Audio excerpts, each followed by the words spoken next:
ओम नमः शिवाय। हर हर महादेव। स्वागत है आप सभी का हमारे आध्यात्मिक चैनल ब्लेस्ड डिवोशन में। आज हम भगवान शिव के दिव्य अवतारों पर चर्चा करेंगे। इसमें हम जानेंगे शरभ अवतार की गाथा, जिसमें भगवान शिव ने अपने भक्त की रक्षा के लिए महाक्रोधी रूप धारण किया। इसके साथ ही हम जानेंगे विश्वनर को वरदान की कथा, गृहपति अवतार, यज्ञेश्वर अवतार और शिव के 10 प्रमुख अवतारों के बारे में। साथ ही एकादश रुद्रों की उत्पत्ति का रहस्य भी उजागर करेंगे। आइए इस अद्भुत यात्रा में भगवान शिव की महिमा का गुणगान करें। हर हर महादेव। नरसिंह अवतार के समय जब नरसिंह जी ने हिरण्यकश्यप का वध किया था, भगवान शिव जी ने वीरभद्र से कहा कि तुम नरसिंह जी के क्रोध को शांत करो। शिव जी की आज्ञा पाकर वीरभद्र शांत रूप से वहां गए। वह श्री हरि से बोले, हे माधव, आपने संसार की भलाई के लिए और सुख शांति हेतु अवतार ग्रहण किया है। आप अविनाशी तथा सबके पालनहार हैं। आपने नरसिंह रूप में पृथ्वी का उद्धार करने के लिए हिरण्यकश्यप को मारा है। आपने जिस कार्य के लिए अवतार लिया है वह पूरा हो गया है, इसलिए अब आप अपना रौद्र रूप शांत कीजिए। वीरभद्र की बात सुनकर वे क्रोध में ही बोले, तुम यहाँ से चले जाओ। मैं अब इस चराचर जगत का सर्वनाश करके छोड़ूंगा। यहाँ पर सब जगह मेरा ही शासन है। मुझ पर किसी का शासन नहीं है। मैं संहार करता हूँ। मैं सभी शक्तियों का स्वामी हूँ। विष्णु जी की अहंकार युक्त वाणी को सुनकर वीरभद्र भी क्रोध में भर गया। वह बोला, क्या आप संसार के संहार करता शिव जी को नहीं जानते? वह आपके हित के लिए ही शिव जी के कहने पर ही यहाँ आया हूँ, परंतु ऐसा प्रतीत होता है कि तुम उनका तत्व ना समझकर अहंकार वश ऐसा कह रहे हो। इसलिए हे हरि, तुम शिव जी के अधीन हो। इस दैत्य को भी भगवान शिव की शक्ति से ही मारा है। दक्ष के यज्ञ में मैंने ही तुम्हारा सिर काटा था। तुम्हारे पुत्र ब्रह्मा का 5वां सिर का विच्छेदन मैंने ही काटा है, जो अब तक दोबारा वहां नहीं जमा। क्या इन सब बातों को तुम भूल गए? आदि से अंत तक इस संसार में शिव जी की ही शक्ति फैली हुई है। हे नरसिंह, अब तुम अपना रूप शांत करो, नहीं तो मेरे क्रोध का वज्र अब तुम पर फूट पड़ेगा। जब वीरभद्र ने ऐसा कहा तो नरसिंह उस पर झपट पड़े। इससे आकाश में व्याप्त शिव जी का कठिन तेज सर्वत्र फैल गया। वीरभद्र ने नरसिंह को अपनी भुजाओं में इस प्रकार जकड़ लिया कि वह अत्यंत व्याकुल होकर छटपटाने लगे। तब वीरभद्र नरसिंह को लेकर आकाश में उड़ गए और भगवान शिव जी के वृषभ के नीचे डाल दिया। भगवान विष्णु छटपटाने लगे। सभी देवताओं और ऋषि मुनियों ने शिव जी की स्तुति की। श्री हरि का शरीर क्षीण हो गया। उनका सारा तेज वीरभद्र में लीन हो गया। देवताओं की स्तुति सुनकर भगवान शंकर बोले, आप घबराओ नहीं, इससे इनकी महत्ता कम नहीं होगी। तब तक पक्षी राज शरभ यह कहकर श्री हरि के शरीर को लेकर पर्वत पर चले गए। तभी भगवान शंकर नरसिंह जी के चर्म को धारण करने लगे और मुंड माला में उनका मुख भी सम्मिलित कर लिया। समस्त देवता श्री हरि सहित शिव जी की स्तुति करके अपने अपने धामों को चले गए। एक अवतार में श्री हरि ने वैश्वानर के यहाँ अवतार ग्रहण किया था। एक पुरानी कहानी के अनुसार नर्मदा नदी के तट पर नर्मपुर नगर स्थित है। वहाँ पर शिव भक्त वैश्वानर नाम के मुनि रहते थे। वह संपूर्ण शास्त्रों के ज्ञाता और शिव चरणों के श्रद्धालु तथा लोकाचार में चतुर थे। उनका विवाह शुचिमती नामक कन्या से हुआ। उनकी पत्नी ने उनका मन लगाकर खूब सेवा की। मुनि ने अपनी पत्नी को उसी सेवा से प्रसन्न होकर वर मांगने को कहा।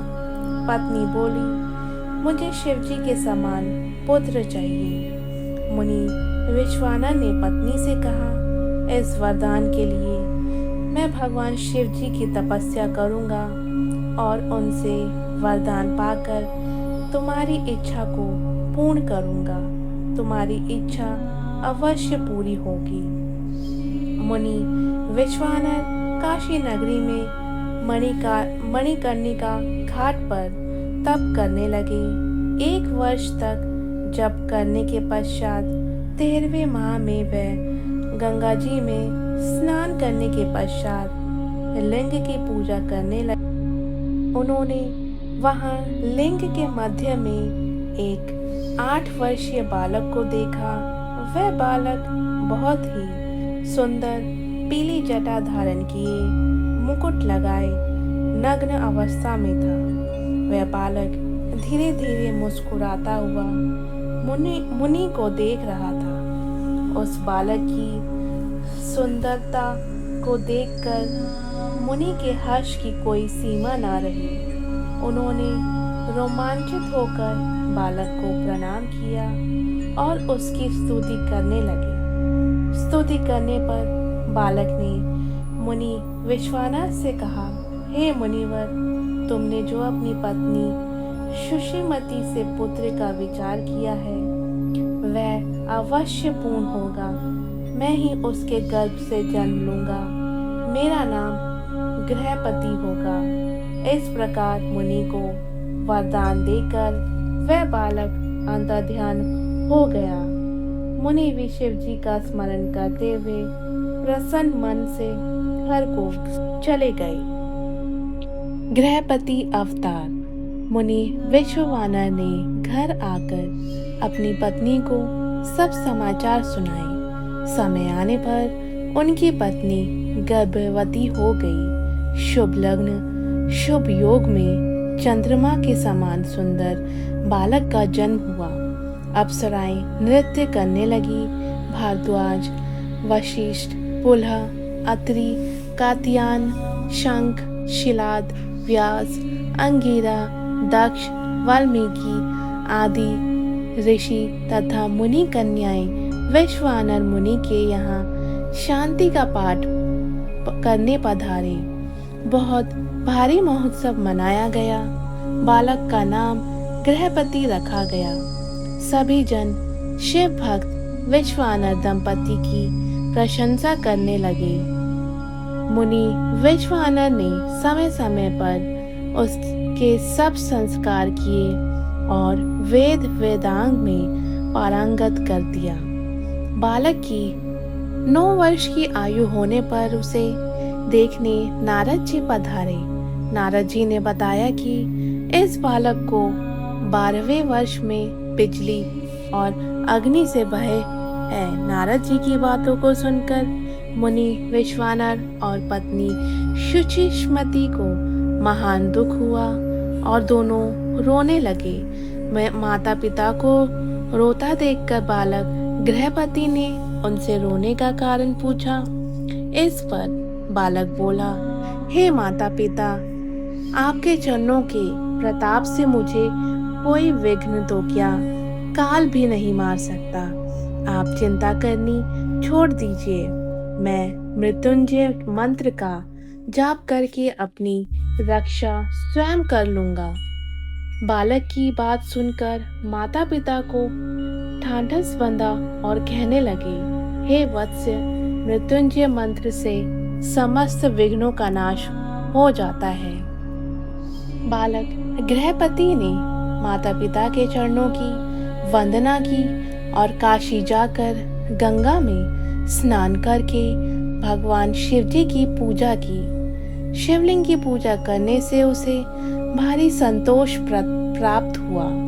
वह कहने लगा कि मैं कितना भाग्यवान हूँ जो मुझे विश्वेश्वर शिव के दर्शन हुए।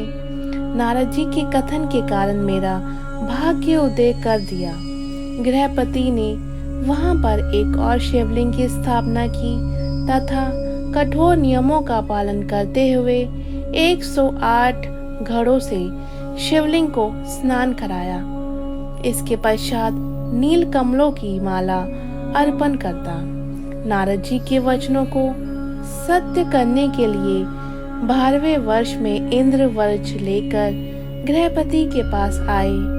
इंद्र गृहपति से बोले, तुम्हारी जो इच्छा हो मुझसे वर मांग सकते हो।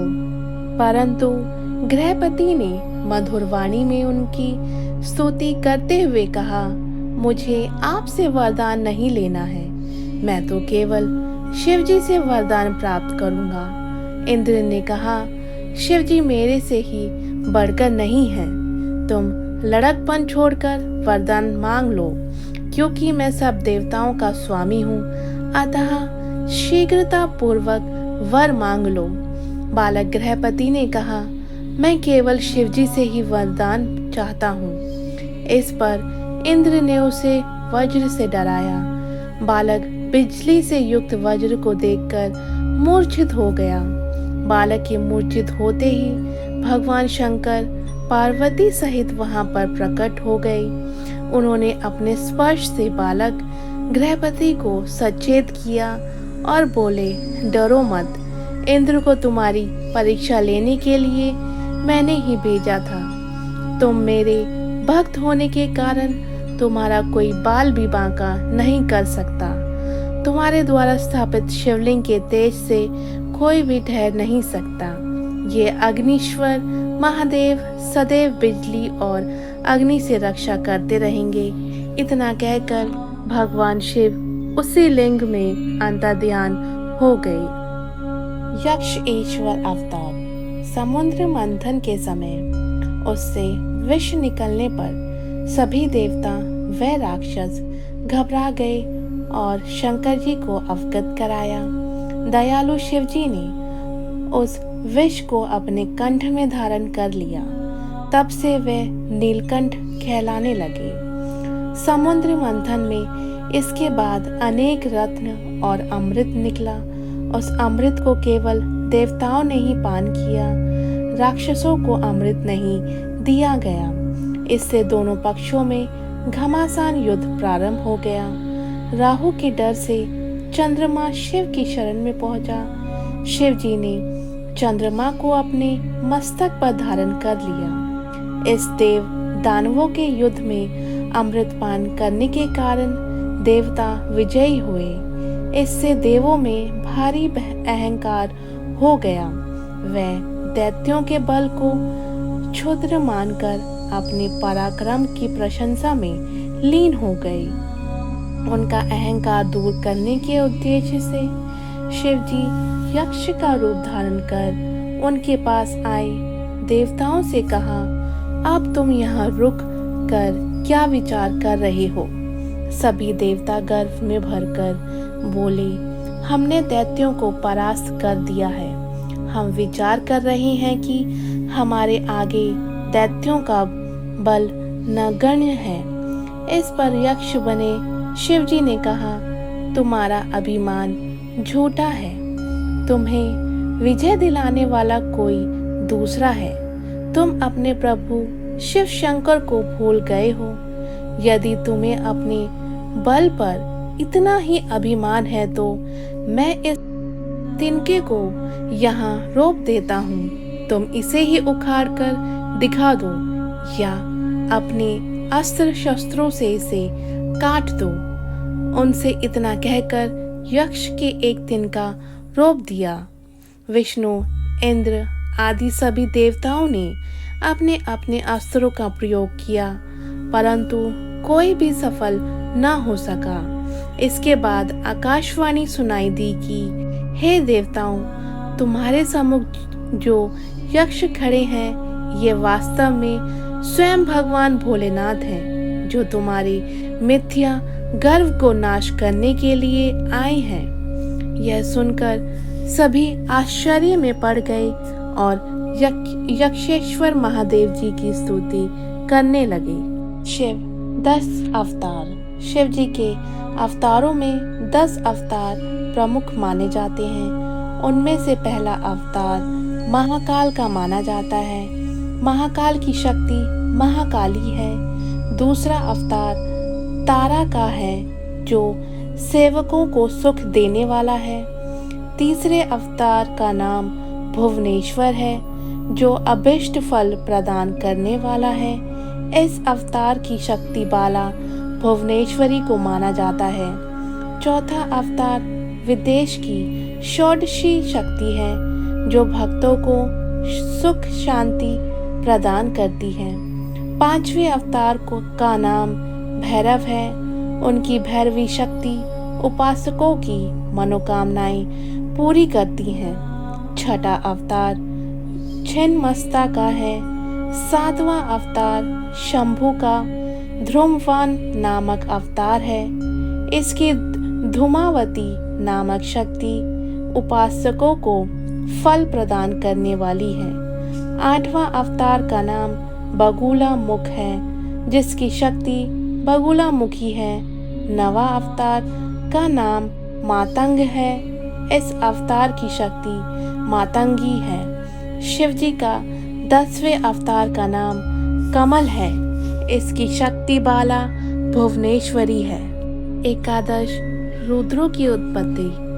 पुराने समय की बात है कि जब इंद्र अमरावती को छोड़कर भाग गए तो शिव भक्त उनके पिता श्री कश्यप जी को महान दुख हुआ।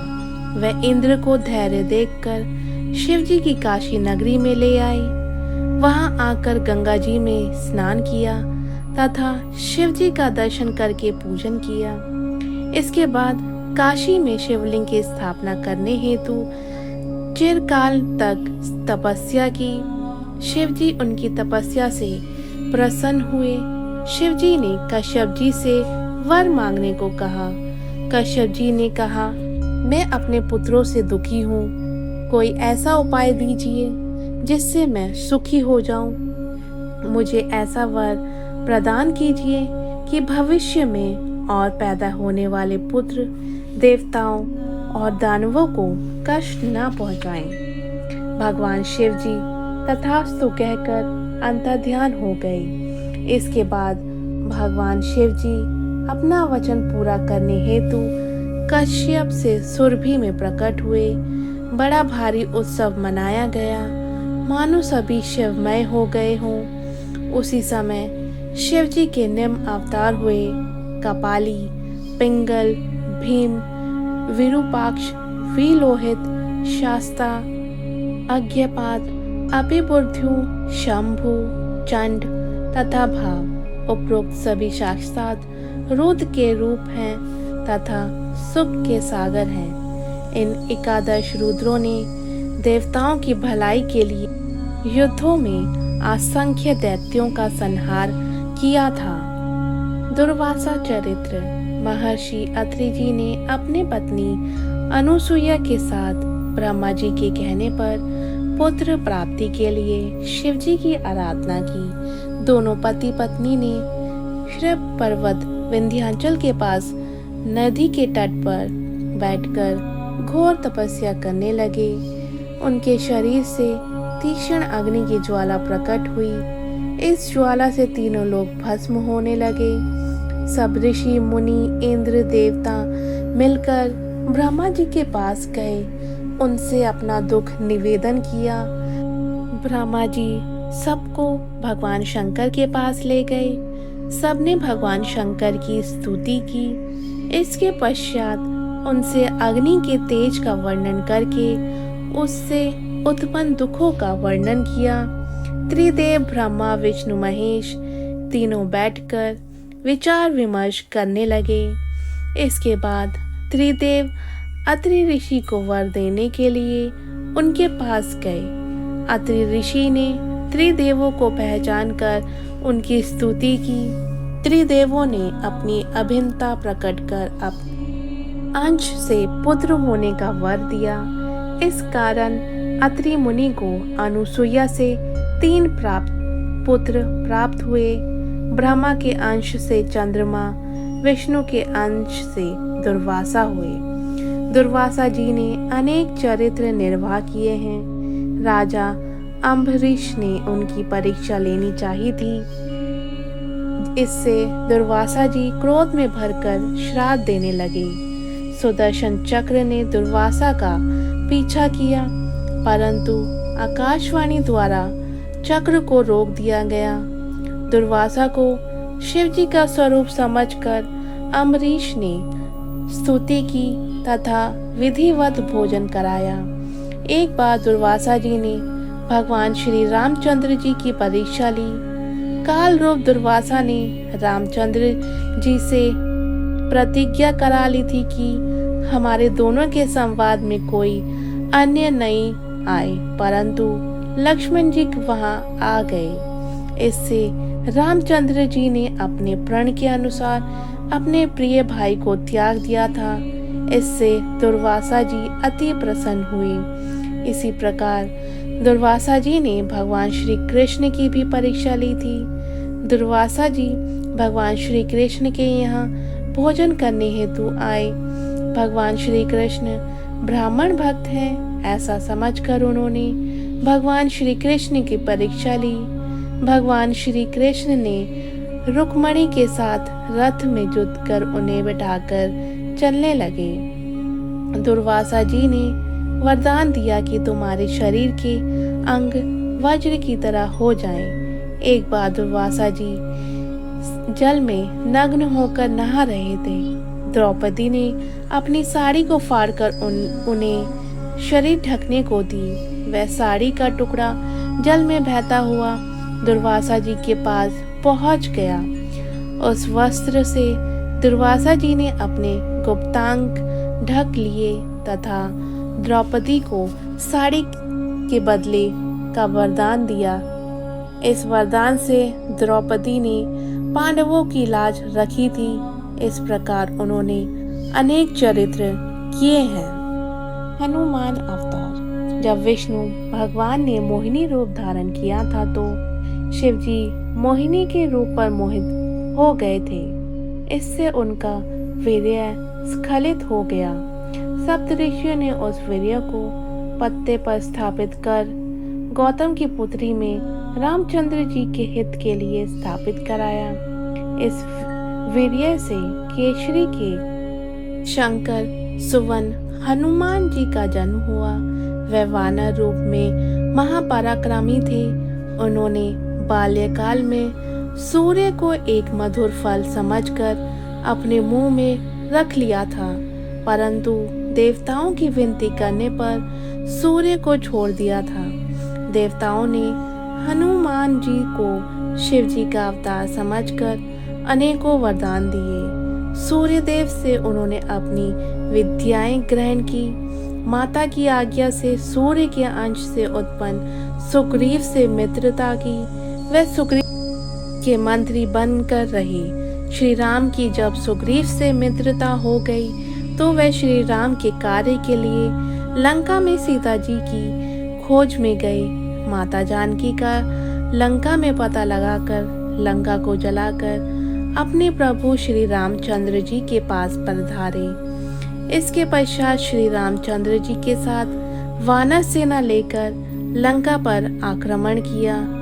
अनेकों पत्थरों का पहाड़ों से लाकर समुद्र पर पुल बांधने में उन्होंने सहायता की। श्री रामचंद्र जी की विजय की इच्छा से शिवलिंग स्थापित कराकर पूजन किया। शिव जी से वरदान प्राप्त कर श्री राम ने दैत्यों का संहार किया। हनुमान जी ने भी युद्ध में अनेकों दैत्यों को मौत के घाट उतार दिया। श्री राम की सेना की रक्षा की। शक्ति से घायल लक्ष्मण जी के लिए संजीवनी बूटी लाए। हरि रावण को मारकर राम लक्ष्मण को लेकर आए। उन्होंने अनेक लीलाएं की। महेश अवतार। एक बार शिव जी पार्वती के साथ विहार कर रहे थे। द्वार पर भैरव थे।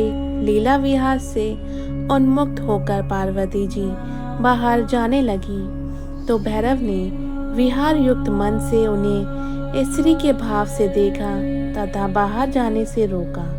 पार्वती जी ने उसके मनोभावों को पढ़ लिया और उसे श्राप दिया कि तू पृथ्वी पर जाकर मनुष्य बन जा। इससे भैरव पृथ्वी पर आकर बेताल नाम से प्रसिद्ध हुए।